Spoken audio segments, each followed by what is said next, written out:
میرے پیر و مرشد مظہر اعلیٰ حضرت شیر بیش سنت اجمیر معلیٰ گئے.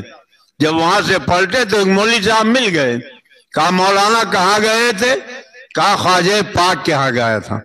کہا آپ لوگ بھی عجیب آدمی ہیں، نئی نئی اصطلاح آپ ڈھونڈتے رہتے ہیں.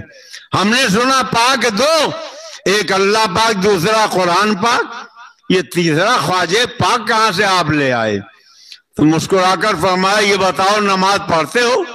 اگرچہ تمہاری نماز نہیں مگر اٹھک بیٹھک تو کرتے ہو. کہاں کرتے ہیں. تو جب نماز پڑھتے ہو تو وضو کے ساتھ کہ بغیر وضو کے؟ کہا وضو کے ساتھ. اچھا یہ بتاؤ جس پانی سے وضو کرتے ہو پاک ہوتا ہے کہ ناپاک؟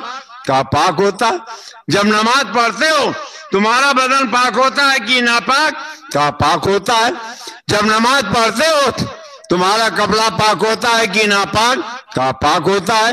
جب نماز پڑھتے ہو تمہارا مصلی پاک ہوتا ہے کہ ناپاک؟ کہا پاک ہوتا ہے. کعبے مردود جب تیرے پیروں کی زمین پاک ہو سکتی ہے، تیرا مصلی پاک ہو سکتا ہے، تیرا بدن پاک ہو سکتا ہے، تیرے وضو کا پانی پاک ہو سکتا ہے، تو میرے خواجہ کیوں نہیں پاک ہو سکتے ہیں؟ یہ تو ہمارا نصیبہ ہے کہ ہم نے مخدوم پاک کا دامن تھاما.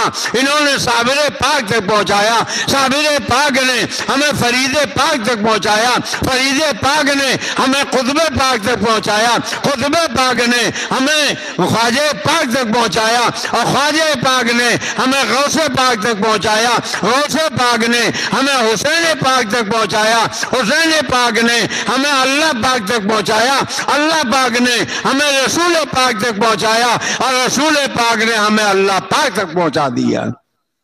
بخدا خدا کا یہی ہے در، نہیں اور کوئی مفر مخر. جو وہاں سے ہو یہیں آ کے ہو، جو یہاں نہیں وہ وہاں نہیں. تو وہ مولوی اٹھا، آستے اندامہ ادھر ادھر سب سونگنے لگا.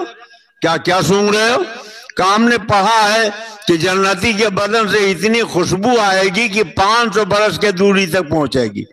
آپ جنتی دروازے سے ہو کے آئے ہیں مگر خوشبو نہیں مل رہی.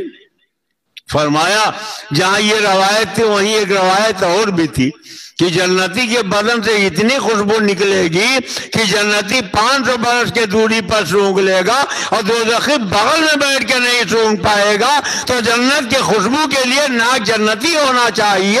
دوزخی ناک لے کر جنت کی خوشبو سونگنا چاہتا ہے. آنکھ والا تیرے جلووں کا تماشا دیکھے، دیدے کور کو کیا ہے نظر کیا دیکھے.